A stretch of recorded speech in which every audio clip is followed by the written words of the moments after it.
let me tell you a little story about that. This is one of my favorite stories in the book. Now, this is about a very prestigious department store. Won't tell you which one. Very elite, and expensive.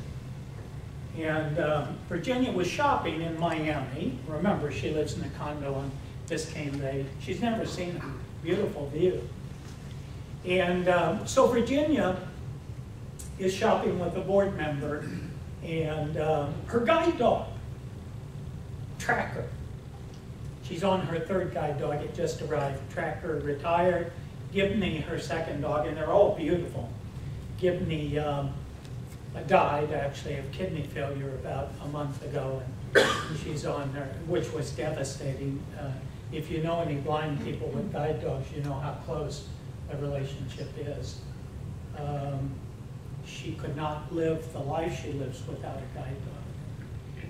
But anyway, she's shopping for an outgoing board member. She's with the board member, and they stop at the restaurant because it's over the lunch hour at this beautiful store in Miami. And the maitre d' says, "I'm sorry, we can't seat you because we don't allow dogs." Virginia says, "Excuse me, I'm blind." Now, she doesn't look blind, so people sometimes don't think she is, but here's her guide dog.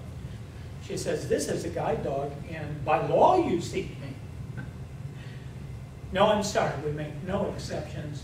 We will not seat you." Now, Virginia, and this is really critical to her leadership, Virginia could have gone ballistic, and I probably would have. I'm not her equal. My ego is not under quite that good a control. I'm working on it, Barbara will tell you. I try, but if someone insults me, I will have a tendency really to lash out, I'm sorry to say. But Virginia doesn't go ballistic. She's not going to start screaming. She won't even get red in the face. She'll smile and ignore the person. So she walks in the restaurant and sits down with her dog and her friend. Now, they're very rude to her. They stand there looking at her. Who is this woman? What does she think she's doing? What an arrogant so-and-so. But they get served, they have lunch. Once again, she's not shouting, she's not screaming. She goes back, says goodbye to her board member friend, and she trots right down to the store manager's office. Gets a meeting with him, and she says, "Look, here's what happened." And he says, "Gee, I'm sorry, here's a coupon for a free lunch." Virginia says, "I think you missed the point. I couldn't care less about a free lunch. I don't need money, I don't need free lunches. You need training."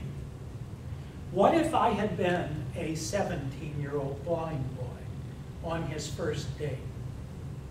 How humiliated I would have been. How shamed by what you did. It's inexcusable that you would humiliate someone with a disability. She said, "I'm just telling you, you need training."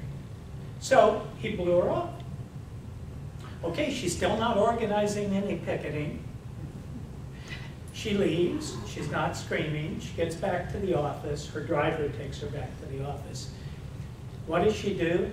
She calls Dallas, world headquarters for this very prestigious department store. Founded in Dallas, its flagship stores in Dallas. There's two names. She calls the president's office.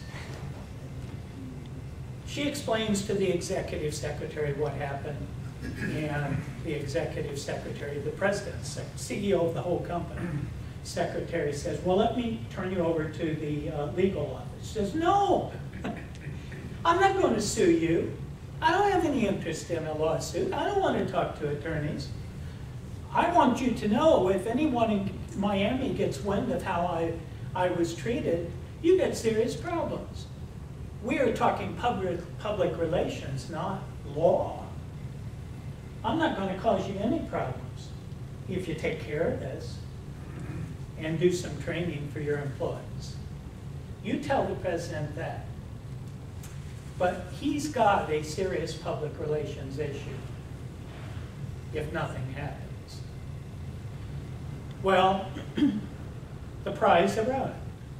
Not long after this, she got a call from the president of the Southern Division of this prestigious department store to say two things. Number one, Virginia Jacko, thank you. Number two, we just did training for every employee in every store in the United States.